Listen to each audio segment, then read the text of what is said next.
So today I'm going to be talking about farm planning and how that relates to fencing.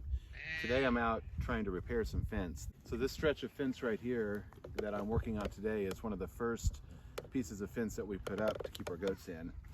It was originally a barbed wire fence that went the whole length of the property, and we decided to go ahead and use it since the T-posts were in the ground, use it as the edge of one of our goat pastures. So when it comes to planning out where you're going to put your fences, where you're going to put your animals, there are a couple of schools of thought. A lot of people like to plan out everything and have a solid plan for several steps down the road. We've kind of gone the opposite direction, and that's get it done and then learn from your mistakes and fix it later. Our motto is progress over perfection.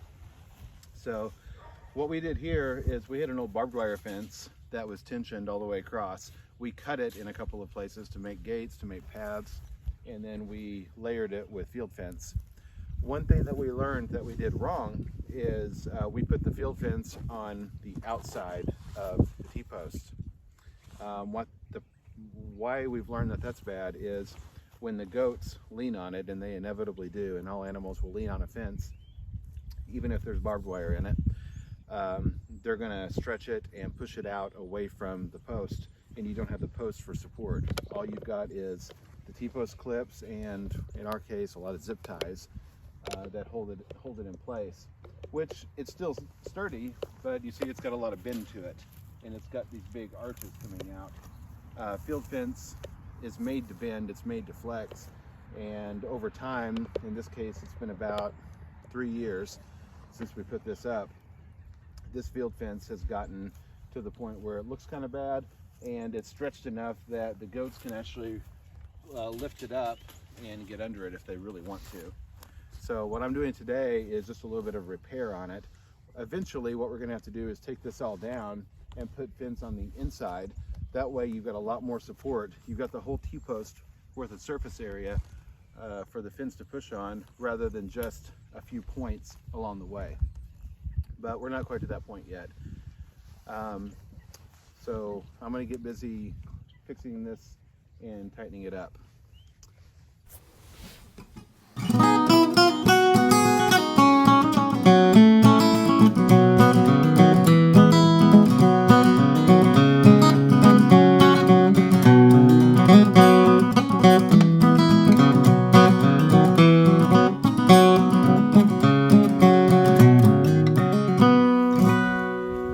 So when you're building your fence or repairing fence, there's a lot of tools, a lot of pieces, a lot of parts.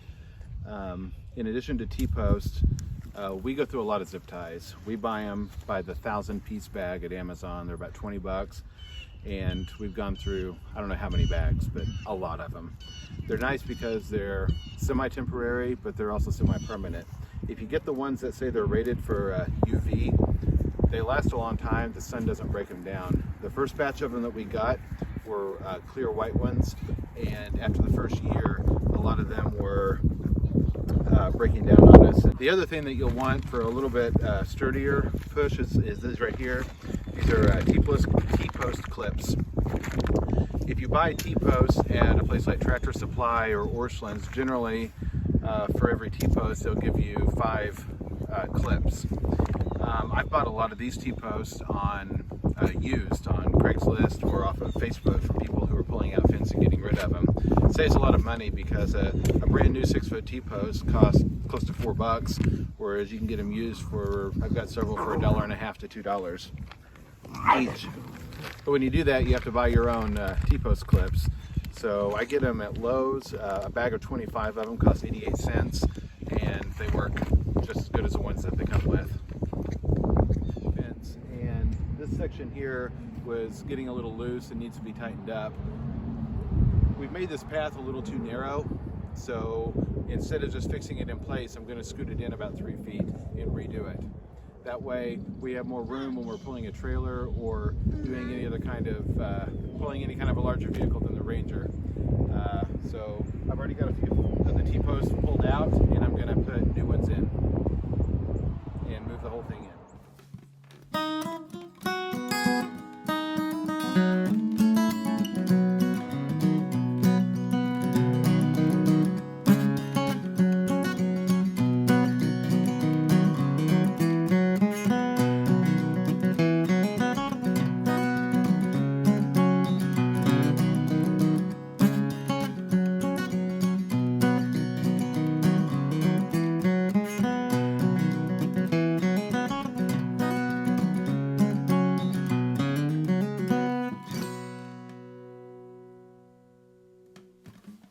So I've got the fence moved in about 3 feet.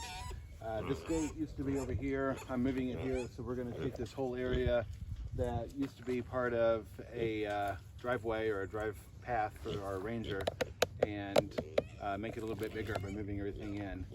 To put this makeshift gate up, all we did was we took a 4x8 cattle panel and chopped off about 3.5 feet of it and lined it with 4x4 field fence with zip ties, and we attached it to the T-post with hose clamps, and then just put a 5/8 driver bit on your drill and you can move it around anywhere you want. That's one of the reasons that we don't do corner posts anywhere until we're really sure we want something to be permanent, is the ability to easily move stuff around with a pair of diagonal cutters, a electric drill, and a few consumable parts that are very easily replaced.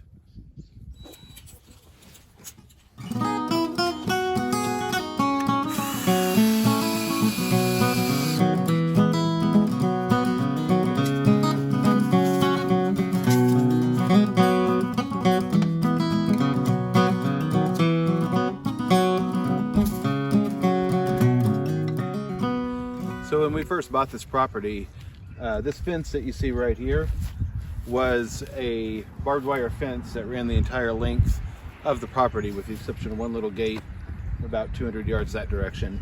Everything on this side was a hayfield, and we decided one of the first things we wanted to get in the ground were some fruit trees, because we wanted to have an orchard to produce cherries and apples and peaches and pears and all sorts of good stuff. And for a fruit tree to start producing, you need several years worth of growth. So we kind of jumped the gun and we put those in the ground within our first several months here. What we did was we put it in the hayfield, but then one of the concerns was going to be deer, because deer love fruit trees. So we decided over the course of a few years, we've ended up with this type of fence here, where we've got field fence around it, which is only 4 feet tall. That won't stop a deer. That won't even slow a deer down. So what we did was we took hose clamps that you'd buy at plumbing work, and attached a 3-foot tall piece of electrical conduit. So we bought electrical conduit in 10-foot pieces and cut them into thirds, so they're actually 3 foot 4 inches long. Hose clamped them onto the T-post, and then we put a 2-inch chicken wire, a 2-foot section of 2-inch chicken wire all the way around the top. So it effectively extends the fence up close to 8 feet. A better deterrent for deer. They don't want to get tangled up in this. It's not strong, but it's a visual deterrent. And then the other thing that we've added in the last year or two, couple years, is we put about an 8-foot long, wide stretch all the way around with field fence, and we run our, yes, thank you. We run our sheep around the orchard. It helps to keep it mowed, keeps the grass down, and it also makes kind of a lock for the deer. So if they were to jump over that first fence, it would be harder for them to jump over the second fence. So the idea is to just deter the deer all the way around, and so far it's worked. We've also added a quarantine pen near the orchard. This little area right here is isolated. It doesn't share fence with any other animals. It only shares a fence with the orchard. The idea behind that is if we get a new animal from another farm, or if we have an animal that we think might be sick, we can put them in this little pen. They have grass, they've got a little shelter, and they can be isolated from everybody else. We've also used this with boys whenever it is breeding season and they're feeling extra amorous and we need to keep them away from the girls.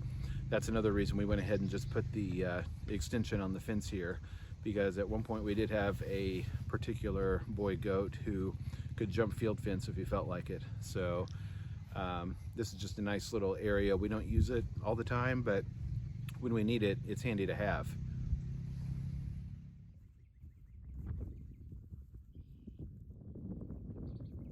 The majority of the year, we don't have babies.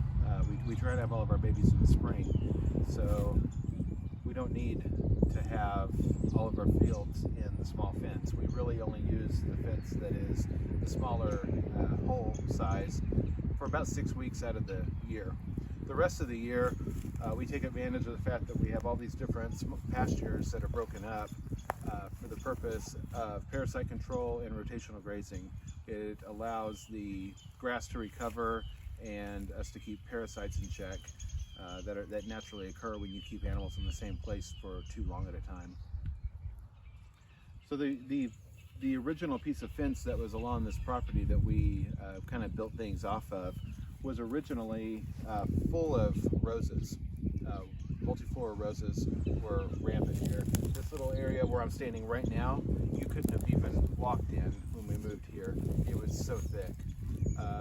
I cleaned out some of it just to get the original fence out because there was barbed wire running through it, and I nearly tore my arms off. We eventually just enclosed it with fence, and what was left, the goats took care of, and inside of about 2 years, it completely cleaned out. So all this area around these walnut trees that you see right here was so thick with multiflora roses that it wasn't even passable. So if you have an issue with invasive plants such as multiflora roses, honeysuckle, poison ivy, or hemlock, goats are a great alternative than going a chemical route or trying to fight it on your own. Oftentimes it's dangerous to fight them, especially with multiflora roses. They can tear you up, and hemlock is highly toxic. Goats will keep it down over time.